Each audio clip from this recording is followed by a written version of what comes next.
What's up, heroes? Welcome to the Producer Life Podcast, episode 80. I've got an incredible guest for you this week, but before we get started, I wanted to give you a couple of quick updates.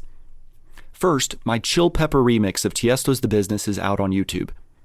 If you're a fan of Tiesto, house music, or Red Hot Chili Peppers, go check that out on youtube.com/houseninjamusic, and make sure you hit subscribe while you're there. Also, last month, Mike Zimmerlich from 80/20 Records interviewed me for the 80/20 Show podcast. That episode's going to be airing on Thursday, August 5th. Just search for 80/20 Show on your favorite podcatcher. Our guest today is none other than Mega Ran, a nerdcore rapper and Guinness Book of World Record holder who fuses hip-hop with gaming and geek culture, creating infectious beats and memorable music. Mega Ran's music and story have been featured on CNN, ABC, NBC, ESPN, Tosh.O, and WWE Wrestling. 4 of his albums have placed in the top 200 Billboard charts, and he has more than 64,000 monthly plays on Spotify. Mega Ran is also an experienced podcaster, variously hosting the Random Encounters podcast, Mania, and most recently Castle Grayskull Radio. In 2020, he published his autobiography Dream Master on Amazon, which already has more than 100 5-star reviews. In his brutally honest, introspective, and entertaining book, he talks about his incredible journey from the streets of Philly to stages across the world and the Guinness Book of World Records. In this interview, we talk about his book, drawing inspiration from pop culture, studio gear, useful websites for indie artists, and he shares his process for booking your own tours.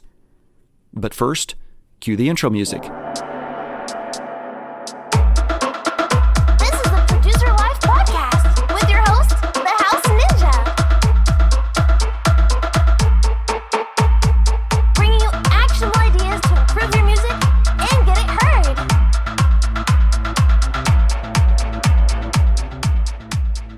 All right, Mega Ran, welcome to the Producer Life Podcast. Yo, thanks for having me, man. This is awesome. Well, I really appreciate it. I feel like more than any other interviewee that I've ever talked to, I feel like I know you a little bit because you are the first one I've ever read an entire book about. And it was great. Your autobiography, Dream Master, was phenomenal. What made you decide that you were ready to write your own autobiography?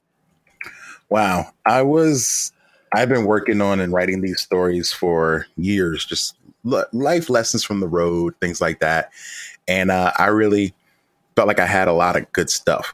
And I was just like, well, what am I going to do with these? And someone's like, well, it's time to write a book, And I would have done it maybe 5-6 years from now. But I think just being at home for the pandemic just gave me a lot of time to tighten it up. And I thought this is a good time to get it out there just to tell these stories. I can always write a second book, a third book, I just didn't want to sit around collecting these stories forever. And I thought that I finally had time because normal situations, I would never be home as much as I was. So therefore, I would be on the road probably, 150 days a year just doing tours. So having that time at home, it gave me a lot of time to create and finish this book up the way that I wanted it to be done. So I was like, what are the odds I'm going to get this kind of free time again? So we just started working on it. You did a phenomenal job with it, and it's really well reviewed on Amazon. And as I was reading it, one of the things that struck me is just how candid you were about everything, right down to some legal entanglements. As you were writing it, did you ever pause and think, do I really want to share this? Is this part of my brand, I guess? Or was it just, hey, I want to be open with my fans and I'm going to share it all the time. I thought about that a whole lot, but I think honesty was the most important thing. And, I think about people that are my heroes, like Martin Luther King or, people like that. There are stories that come out later about them that maybe don't paint them in the best light, but they're the truth. And they let you know that that person is human. And I think that can be inspirational in its own way. So letting people know, hey, when I was in college, I did a bunch of stupid things, or, just what like being broke and desperate, can do to people, I think is a good lesson, to learn. And so, people do consider me kind of a goody two shoes, and maybe being bad isn't a part of my brand per se, but I'm human, and I made some mistakes. I've taken some losses, and I'm at a position of just no fear. I really feel like there aren't any regrets in life, because everything that happened for a reason, and it made me a better person, and it gave me a better story to write about. Yeah, you certainly drew a lot of lessons from your life experience, and I think a lot of so much of the book deals with your perseverance through adversity. Not only in your growth as a musician, but also your growth as a person. That said, were any of the experiences that you talked about in the book, are there any ones that if you could go back and do it again, you would change something about it? No, I don't think so. I think every experience made me who I am. I mean, if anything, I would have probably paid a little more attention in high school and early in college, and and really had some tough conversations with like advisors and people like that, because I went into school thinking this was the only way, you got to get a college education, or there's just nothing else out there for you, and in the process of me thinking that, I wasted a lot of time. I cost my mother a lot of money. I made a lot of mistakes.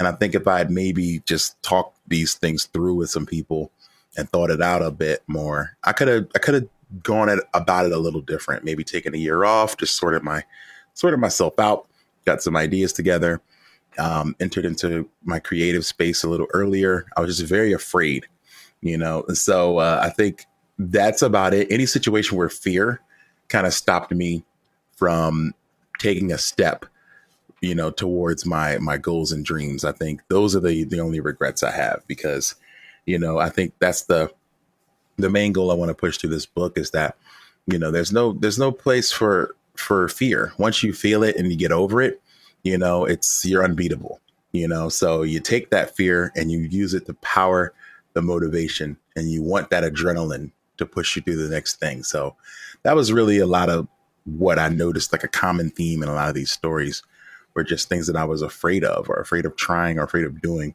that wind up working out for me.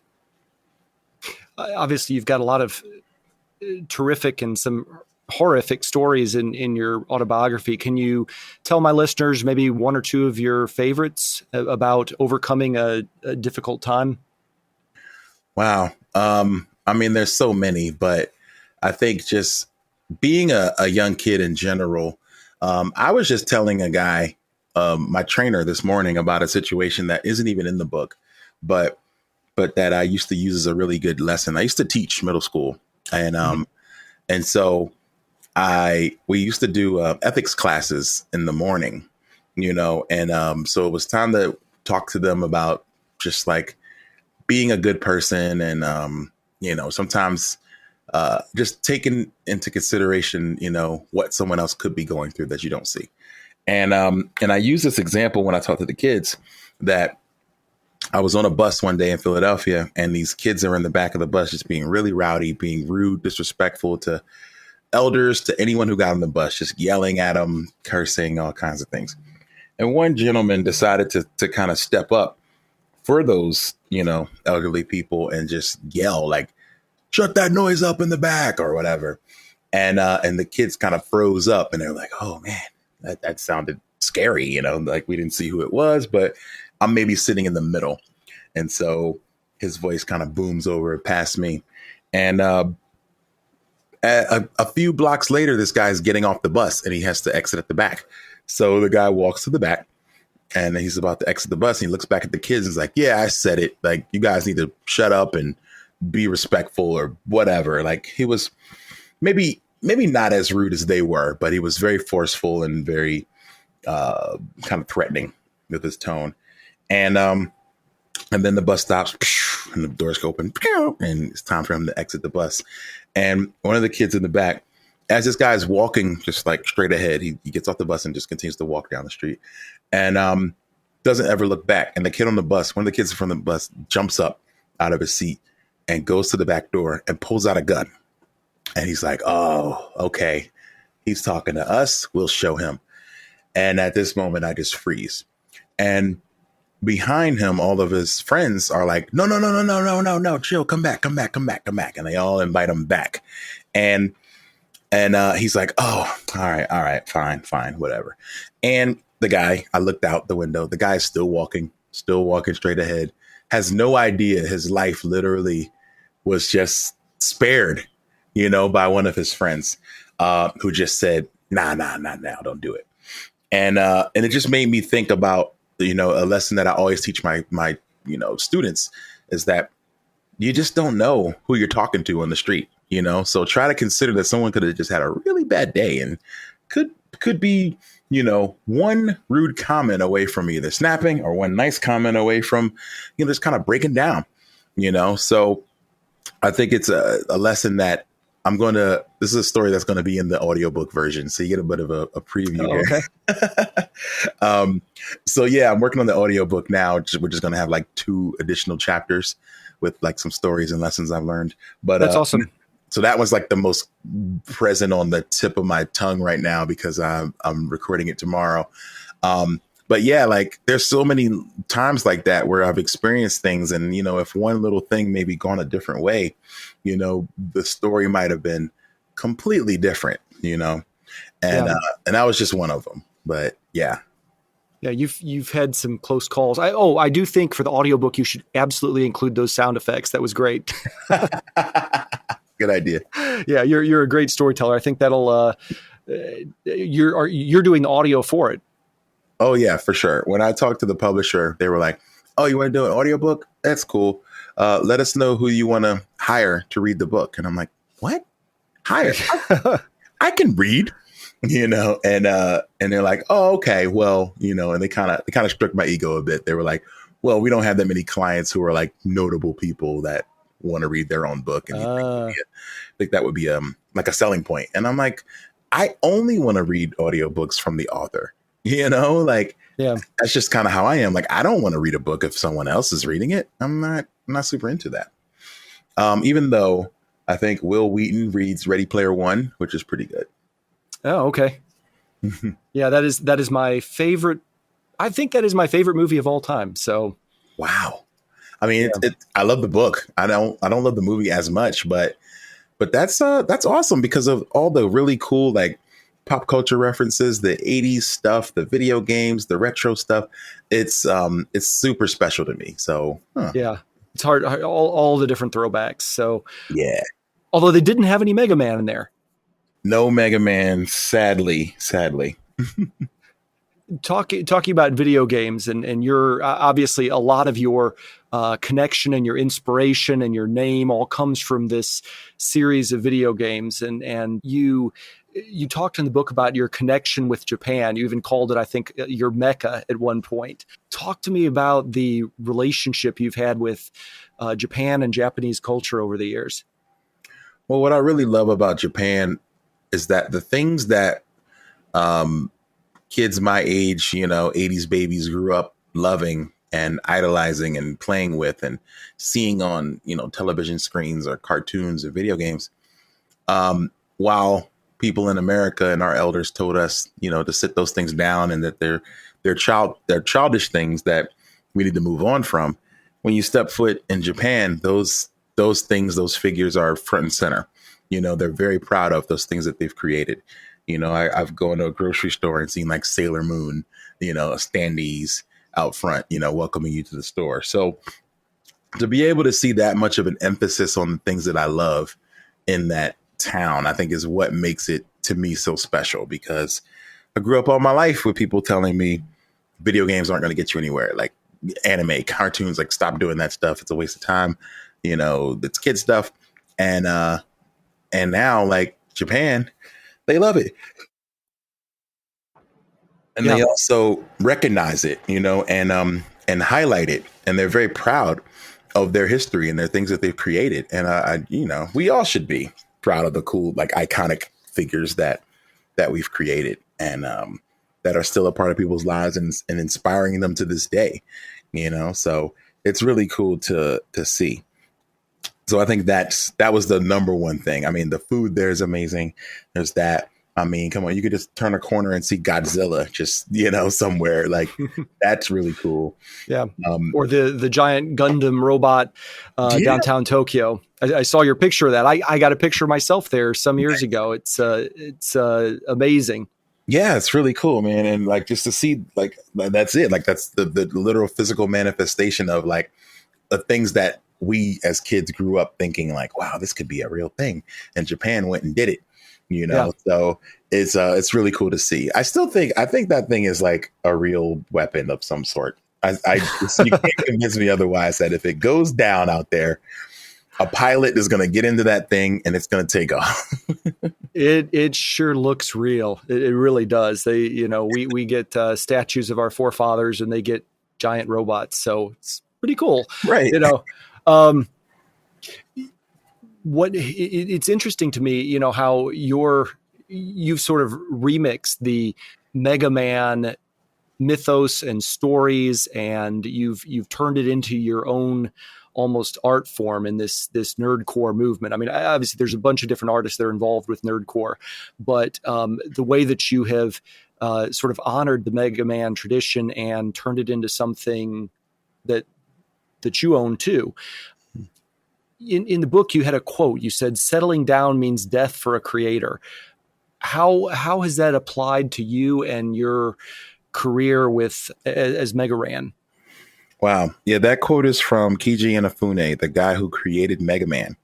And he wrote this like giant open letter when he quit Capcom, which was the company that gave him like his first big break. And he created Mega Man with them and a bunch of other great, characters. And they wanted him to basically move into like a supervisory position where he would just oversee a team and not create. And he refused. He's like, I can't do that. Like, you can't put me out to pasture, like he likened it to death. It's like, it's almost like saying like the racehorse can't run anymore. So, let's just take him out back and, two behind the ear, so and I understand that a person who's created something that's so iconic and has been creative and probably still has ideas that just, that he just hasn't been able to get out with Capcom. He felt like for me to settle into this position would be death for a creative. And I agree. Some people probably can transition and hop into, a supervisory position or a non-creative position. I have people tell me all the time, like, I think you'd be a good teacher now. You can go back and teach business classes, tell like independent artists maybe how to navigate these spaces. But I'm like, I still want to create. Like, I still got things in me, and they're like, oh, well, you can create during your off seasons and off time and still tour and still travel. Like, I really consider myself like a lifelong creative. Like, I think that this is something that I'll be doing in some way, shape or form, for the rest of my life. And I can't imagine a time where it's just like, just sit over there and critique those guys' creations, and it's like, that sounds a lot like death, and so that actual quote inspired me big time in order to like quit my job and to really chase this dream and this career, because I just didn't want to settle down as a creative person. Yeah. And I am amazed at how prolific you are. If I'm not mistaken, you have the Guinness Book of Records for the most Mega Man inspired tracks. You have 130 plus different tracks now, all sort of spun off from the Mega Man mythos. Yeah. And basically it all started from me trying to create something where there was no thing initially, where I initially colored Mega Man black and made him a black guy in the helmet. And like, it caused a bit of an uproar on the internet, which I thought was great. But at the same time, like, all I was doing was just inserting myself into a space where I had never been seen, and later I started reading more into that concept. And the concept is called Afrofuturism, where there's like space stories that are specifically involving the lives of people of color. And because for whatever reason, all the time that we grew up, and every space story, space soap opera, space cartoon we ever watched, we never saw people of color, so it just, made someone think like, wow, like are there just no black people in space? And so it made people start creating things just to kind of see themselves and help with representation and visualization. And that's really what I wanted to do by coloring Mega Man's face black, and it caused a lot of uproar. But at the end of the day, I think the conversation needed to be had of like, why can't a hero be black, and maybe his problems, his things that he has to fix are different from the traditional Mega Man. So I'm not Mega Man, I'm Mega Ran, it's way different, totally different. So yeah, I really just enjoyed being able to insert, myself or people who look like me in a space where we had never really been, and I noticed it when I went out and started playing my first gigs as Mega Ran. I'm playing in spaces that have been primarily, white dudes, which is fine, but I realized like, wow, I may be the only POC face or voice you see or hear, so that means I got to take some time to work in a little bit of medicine with the candy, if you know what I mean. And because this is a time that I can maybe have some conversations with you, whether I'm on stage or after post show, just being able to talk to people about things that they may not understand. And there's a lot about that in the book as well, is like the fear of being my whole self, being Raheem versus being Mega Ran. And I've definitely had, some come to Jesus moments with that, where it's like, well, you got to give your all and be your whole self, or else you'll never be fully satisfied. Do you feel like as you're trying to reach an audience that's primarily white and you're a person of color, do you feel like you have to, I don't know, alter the message or change the way you present yourself in any way? Or is there some, I don't know, translation error? I used to feel that way. I was like, oh, well, I can't use too much slang. They may not understand it, or things like that. And then like, I had to kind of like slap myself and be like, don't be silly. Like, this is fine, But yeah, I have at times felt like, oh, I gotta kind of be, I guess, more universally acceptable, like you have to smile more as a black man and not be angry and not cuss and not, not dress in a threatening way. And I used to subscribe to that. I felt like I want this to be anti-rap, like I know what you think when you think rapper. You think a guy with a bandana and a big chain on and his pants hanging down. So I'm going to be the opposite of that. My pants are going to be way up. I'm going to have good posture, and be clean cut and smiling, and I was just like, well, that's kind of damaging, and I didn't even realize that I was playing right into it. And I was just like, no. Because I'd have conversations with people and they're like, oh, well, you're like black, but like not like that, and I'm like, oh boy, where are we going with this? And we get to some awkward territories. So, I had some other friends over the years, thankfully, like nerdcore per se has definitely like, become a diverse group of men, women, and those beyond the binary even. And it's just been a great group of folks. So therefore, I feel like the tolerance issue is not a thing, with us. And the diversity is there. And so at the same time, I want people to absolutely be sure that when they hear me, that they know that they're hearing an African-American man who's speaking from his perspective, So I never want to feel like I'm dumbing down or changing who I am in order to be heard or accepted by anybody. That would be like the worst thing as a creative. I think that's worse than not creating at all. It's just like being forced to create something that's not who you are, or what you want to represent, or anything like that. Yeah, I think you had a quote that really resonated with me. It said, the worst thing you can hear is that I don't really see color when I look at you. Because you want people to see your color and see this is who you are, and you're being authentic with them. Yeah, that means you have to see my experience, and I think that's a big part of that. When people say, I don't see color, well, I think maybe you should, because you also need to be able to empathize with people's experiences where some of those things may have been a result of their racial makeup. So I do think it's a part of you. It's not going to define me. So at the same time, I say, yes, recognize my race, but don't define me by it. Yeah.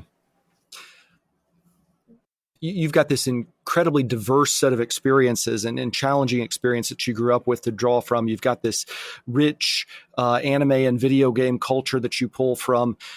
What is your creative process for keeping that wellspring going, for, continuously creating new ideas? How do you keep yourself refreshed creatively?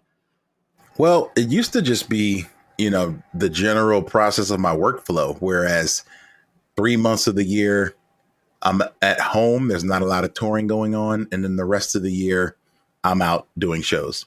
So being out traveling, whether it's tours in the fall or summertime Comic-Con season, so it's just weekend gigs, that keeping me busy separates my creation side of my brain from the performance side of my brain, which allows each of them to get rest, But so when I'm at home now, I'm like, oh boy, I get them all mixed up now because I'm not able to perform. So I came up with a way to kind of get that out of my system, which was through live stream concerts. Myself and a few other nerdcore guys, Schaefer the Dark Lord, MC Lars, MC Frontalot, we started doing live performances, whether on YouTube or wherever. We just set up a green screen, we'd rap, we'd communicate with the chat, and it really helped to scratch that itch of being in front of a crowd and getting live feedback, Mm-hmm. And I don't love it. I got to be honest. I do not. I'd prefer a real crowd. There are some times where I have this bad habit of reading the chat while I'm performing, and I should never do that because it can either throw me off. It can make me forget what I'm going to say. It can make me upset that they're talking about what they ate for dinner while I'm like rapping my heart out, or things like that. So I try not to I try to limit distractions, but yeah, I think honestly, my workflow is, it seems whenever something cool happens, like whenever there's a cool new creation or, we're just lucky to be in a time where there's a lot of great media content, at least for me, because, I'll hear a new theme song and be like, oh, that's dope. I want to try to use some of those sounds in what I'm doing. A new show comes out and I'm like, oh, well, let me go revisit the old one and things like that. So I feel like with pop culture being one of my pretty major references points, it makes it easy because there's almost like an infinite well of creativity based on my past as well as the present and future, Yeah, it seems like one of the recent examples that I was looking at your YouTube channel, and you're doing sort of a freestyle rap over the Masters of the Universe theme song, which I remember from many years ago. Yeah. And so obviously that just came out on Netflix, and you not only have a freestyle rap video, but you also launched a podcast about that, sort of, again, spinning off of pop culture and creating more content for your fans. I did. I really liked the show and I just wanted to discuss it with someone. So my friend Marcos was down. And so we just sat and talked. And then I was like, oh, this should be a podcast. Like there was some funny stuff. There's some references and some cool stuff. Like, so I was like, all right, let's just do this and see how it happens, and so far the feedback's been great. So maybe we'll continue it. We've been talking to a few folks who've worked on the show, Bear McCrary, who did the soundtrack. We're going to interview him next, as well as some other folks. And I think it's kind of building a life of its own. I started this thing called Freestyle Fridays, top of this year, where like every Friday, if I was inspired, I'd write a new rap about like a song, about a show, about a game, but also about current events. And I'd work those all into the song. And so, yeah, the latest one was Master of the Universe. And then once I finished it, I was like, this is good. And the show's good. So let's keep this going. Wow. Okay. Sort of getting technical here for a minute. I noticed when I checked out one of the episodes, you're using Spotify's Anchor platform. So I use Bluehost for this. And I know you've run a couple of different podcasts over the years. How do you like the Anchor platform? And I understand you can also, Spotify lets you incorporate audio tracks that are on Spotify too, which is pretty unique. Yeah, I think that was the first thing that attracted me to it. Problem is, if you use a Spotify clip, the episode is only available on Spotify. So then it won't go to Apple, it won't go to wherever else. So it definitely limits you. But I think it helps people in a day and age where no one downloads things anymore and keeps things, on their hard drive, But with me, when I have a musical guest, I play some music from them. So I download the song. And then I realize how difficult it can be to download an MP3 these days. Like no one really wants you to do that. They want you to stream it. And so in order to do it the best way, sometimes you got to just use the Spotify thing. But I really like Anchor because it's quick and easy. Like if I weren't able to get to my home setup, I can record an episode on my phone, with a decent enough headset and mic, and it'll still sound good. I can still run it through a couple programs and get the audio cleaned up. I can split the audio in half and drop in an ad, which I actually get paid real cents from, which I really appreciate. Because a lot of the others didn't necessarily give us that opportunity. Okay, awesome. Well, I may have to take a look at that. I think it's worth it. Try one episode and see what happens. I mean, here I am shilling for Anchor.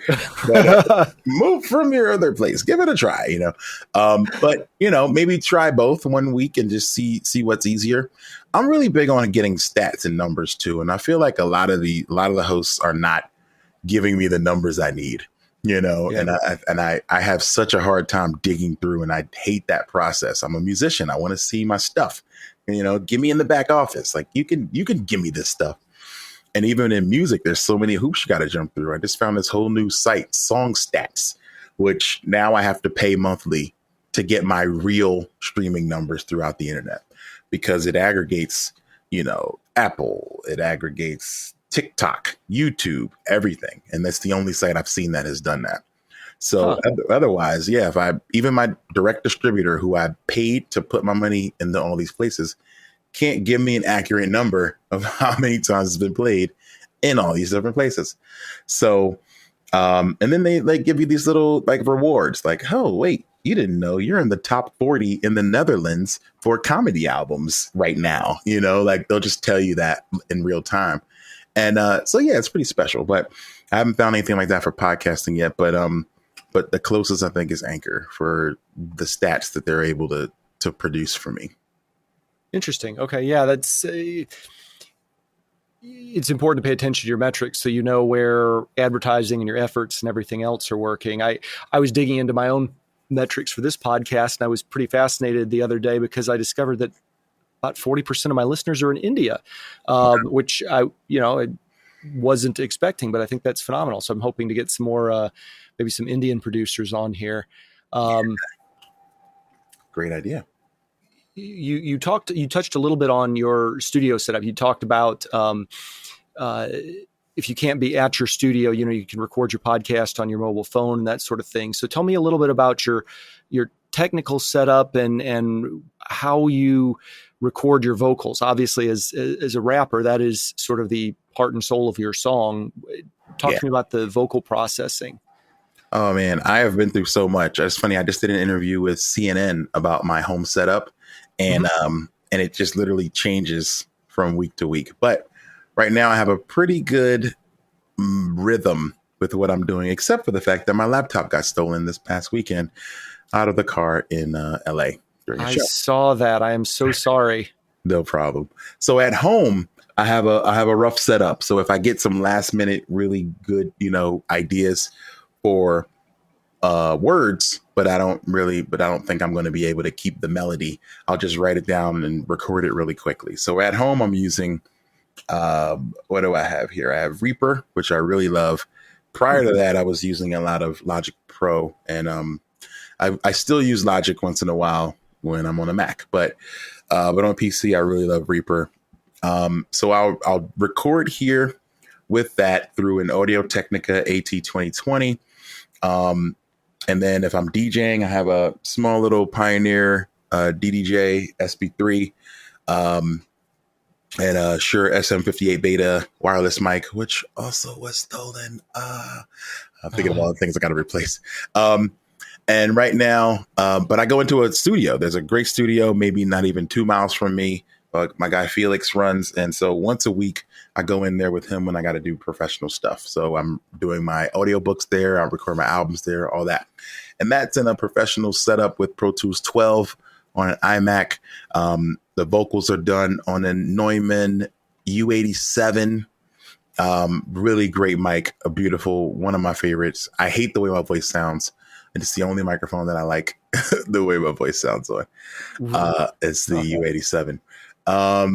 At home, I make beats occasionally on Reason. I have Reason 11 and a little Akai Mini MPK keyboard that I make like the rough version of my beat on. And then I'll bring it to the studio, bring the big guns and bring in some musicians to play over what I've already been trying to create and things like that.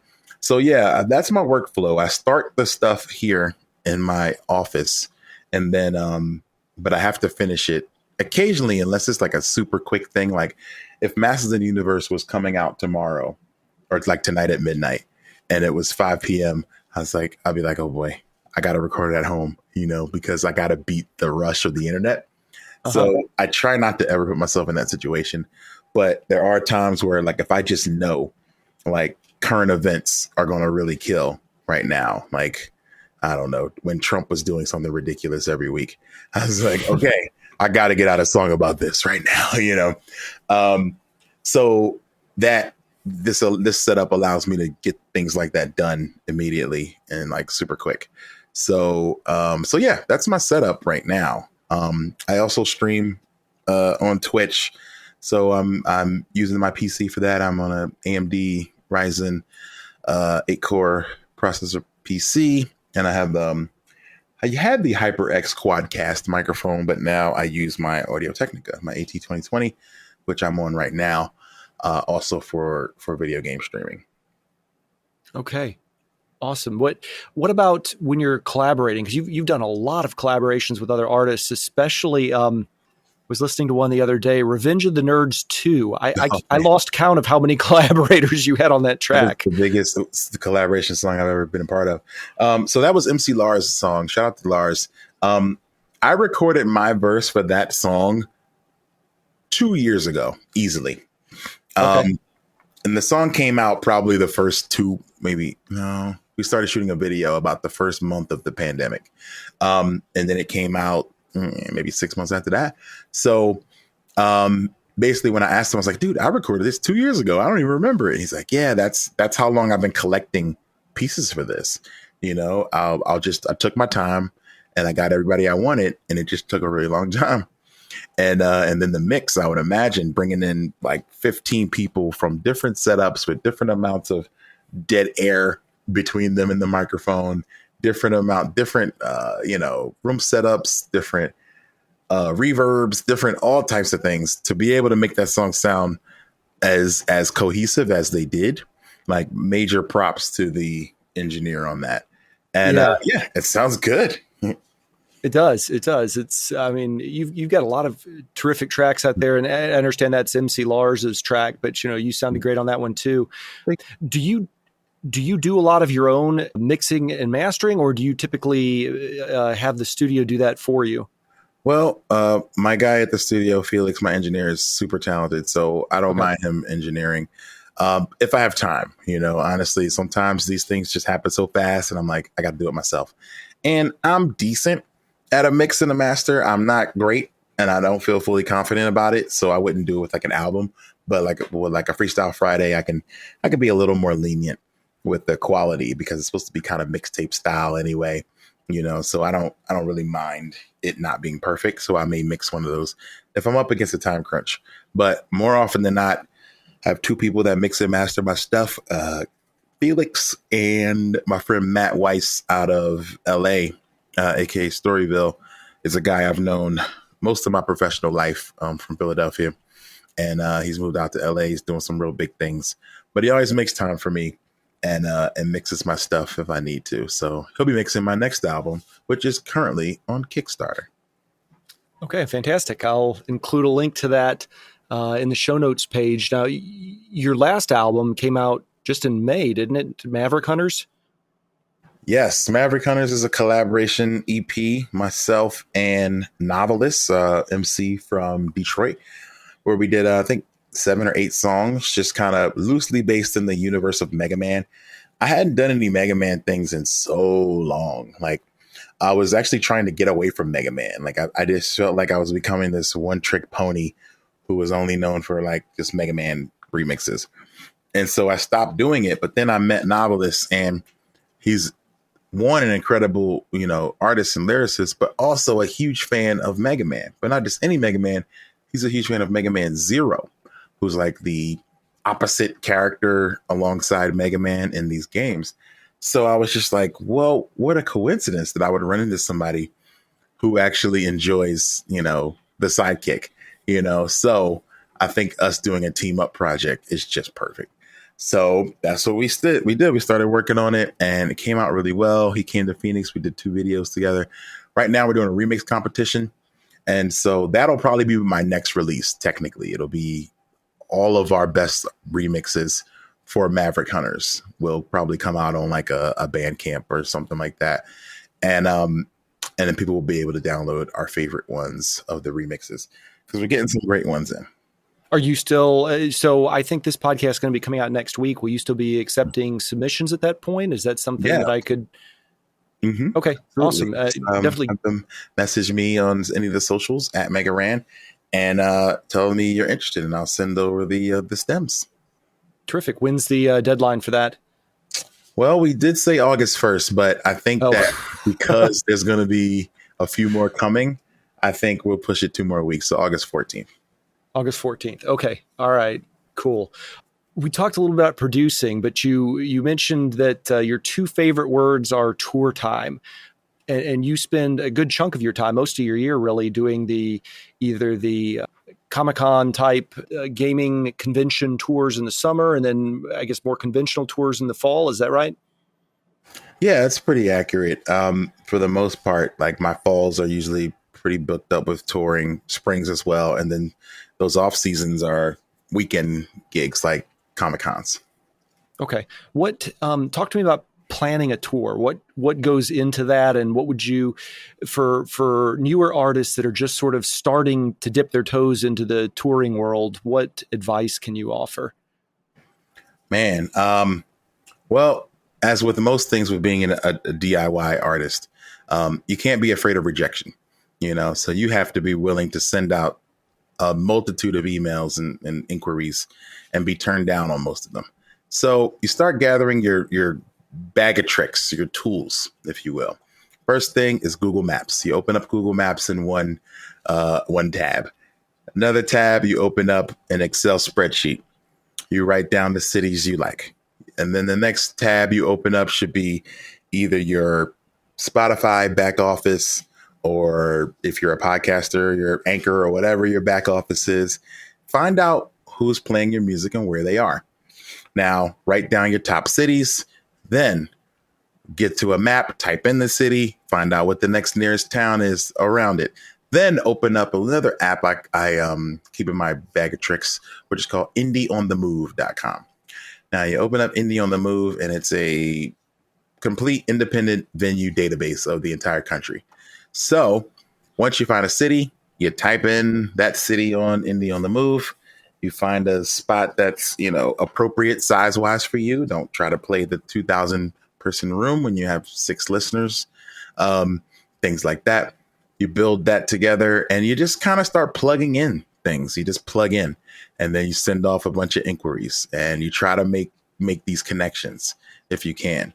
And to me, I love it. Like it's such a challenge, but like I get such a kick out of it, like getting a yes and being able to, I color code my Excel sheet. So once I can color a city green, like, yeah, got it. It feels great. But to me, those are my best tips, I think, for starting a tour. But you got to be realistic. Like, don't think you're going to go out and, pack out a stadium your first time out. Also, don't think that some big, amazing band is going to just take you out on the road just because you're cool. Sometimes they might, but they might not. So you got to be ready to do it yourself, and just be ready to impress. Like just kill it. Whenever you can, and Yeah, I think that's my process. I mean, nowadays I'll call a person. Like I have plenty of contacts I've made over the years. So most of the time I know the people I need to talk to, but I also will get and maybe hire a, an agent or just a person who does booking to do some of the legwork so that I can still go out and create and, have fun. Sometimes it's better to just have someone who's an expert at it kind of speak for you, because I don't think that a lot of places are going to answer calls of people that they have no relationship with. So hence a lot of being ignored or rejection. Sure. When you are reaching out directly yourself, what sort of details do you provide in your email or phone outreach? Oh man, I find the biggest, most amazing piece of press that has talked about me, and I mentioned that first. I'll say, okay. Hey, would you like to meet Megaran? LA Weekly said he's the next rapper to blow. And now LA Weekly said that in 2014. However, you don't mention that date. I don't mention that date. I think it's important or I'd say Guinness World Record holding, artist Megaran. So you find the biggest piece of, chunk of headline material and lead with that. And just hope for the best, or if you have a friend, they have a mutual friend, like mention you're a friend of a person who told you to contact them, whatever will make them keep reading. And but it's got to be in the first line. Like you got to hit them immediately. OK, that's good. And then the rest of it, I mean, I guess in the first emails, you're not trying to negotiate fees or anything. You're more just trying to get them to say yes at you first. Just want a response. That's the first thing you want. Sometimes please don't ignore this email. Sometimes I'll just leave out a detail, like the date I want. I'll leave it out just so the person, if they're interested, they'll be like, so what date are you looking for? And I'm like, oh, yes, like the email works, but they do say provide as much information as you can, like give them the day you want, the time of the day, your expected draw, your plan for promotion. Give them as much information as you can. And links so they can hear you, of course. But you could try to leave some things out, and just hope for a response. That might work. But I think you should give them as much as possible. So is that kind of the process? Did you hire somebody you've got a tour that's coming up now, the Four-Eyed Horseman tour? Yes. What did you hire somebody for that, or did you guys book that yourselves? Lars's booking agency handled that for all of us. We came to them together. We told them what we wanted, where we wanted to go. And they were like, we'll try to make it happen. So they bust their behinds throughout the pandemic, trying to make this work with some, got to the point where some venues that they thought we had booked weren't existing anymore, or they had sold to Live Nation or things like that. So I give them so many props. Big ups to Feta Booking for making this tour happen despite all the madness, and so yeah, they set it up where we have 3 legs now where we get to come home for like a week between the legs of the tour, which is awesome. Like I've never got to do that before. So they're all like, I think they realize like we're older now, Lars has a baby, again, we have families, so it's like being away for 3.5-4 months is just not acceptable anymore. So I think I give them so many thanks for accommodating those needs, That's terrific. And I guess, it gets that much more complicated when you've got 4 of you going on tour instead of just 1. Oh yeah, it's super easy when it's just me. But when I have to account for someone else and how much gear are they bringing? Are they bringing a drummer? Can they drive? Do they have a license? There's so many things to think about. Do they have felonies on their record? There's just so many things to think about. When you got 4 people. But when it's just me, man, I don't think about anything. I just do it, but at the same time, like I'll maybe take shortcuts. I'll maybe, take losses, that I can handle, but I would never want to bring someone else in on something like that, Yeah. You take those risks for yourself, but yeah, maybe not for everybody. Give me your pitch for the tour. What should people expect if they come to the Four-Eyed Horseman performance? Wow. Okay. This tour represents collectively like over 30 years of combined touring that all of us have done. We have been up and down these roads. We've seen it all, done it all.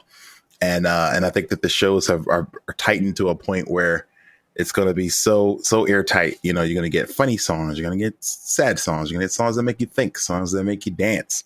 And we're also playing songs together for the first time. So in addition to getting 4 separate sets from me, Frontalot, Schaefer, and Lars, you're also going to get a combined moment and a set where we get to play you exclusive songs that no one's heard yet, except for a few people who have been coming to our online shows over this year. So you get a lot of exclusive material as well as performances that have never been done ever. Wow. Sounds amazing. And I guess everything has been coordinated virtually, or have you guys started doing, are you guys in the same, do you guys all live in Phoenix? No. Mm-mm. Okay. All right. So this is all virtual performance and preparation. And yeah, we're going to get together like a day before the tour starts and really like go hard together and knock them out. But most of the time we've been doing virtual kind of practice stuff that has gone really well. So I'm looking forward to this. It's going to be great. We're all flying out it starts September 4th in Portland, Oregon. So we're all flying out there together, or maybe to Seattle and then Portland. But we're going out to the Northwest regardless. And it's going to be great. So I just absolutely can't wait. I may cry the first time I'm on stage. I almost know for certain I'm going to. Okay. I see you're coming to Atlanta September 28th. So yeah. I may have to see what I'm doing that night. So hey, hope to see you there. You've got that going on, and then you've got a new album coming out. When did you say that was? This album is coming this fall, hopefully by October. There's currently a Kickstarter happening right now for it. Just want to fund the videos and the promotional plans that we have for it.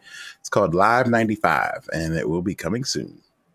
Okay. Terrific. Well, I will have links to all of that in the show notes. Where can people find you online, Mega Ran? Oh, that's easy. Just type Mega Ran anywhere. MEGARAN. It looks like Meg Ryan when you're looking real quickly and not paying attention. So you're probably going to say, oh, I thought that said Meg Ryan, but no, it didn't. It says Mega Ran. I'm at Instagram at Mega_Ran. I'm on Twitch, twitch.tv/Mega Ran, all one word. And Twitter at Mega Ran. And you can get music at megaranmusic.com. You can get merch at megaranmerch.com. And you can see our tour dates at megaran.com/shows. Fantastic. You've done that a few times. Just a few times.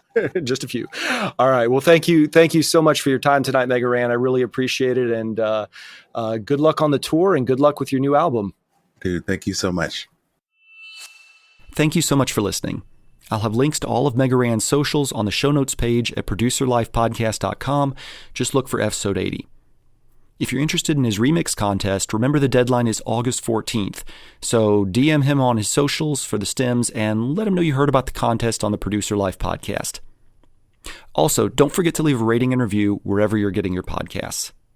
Until next time, this is the House Ninja reminding you to be somebody's hero today.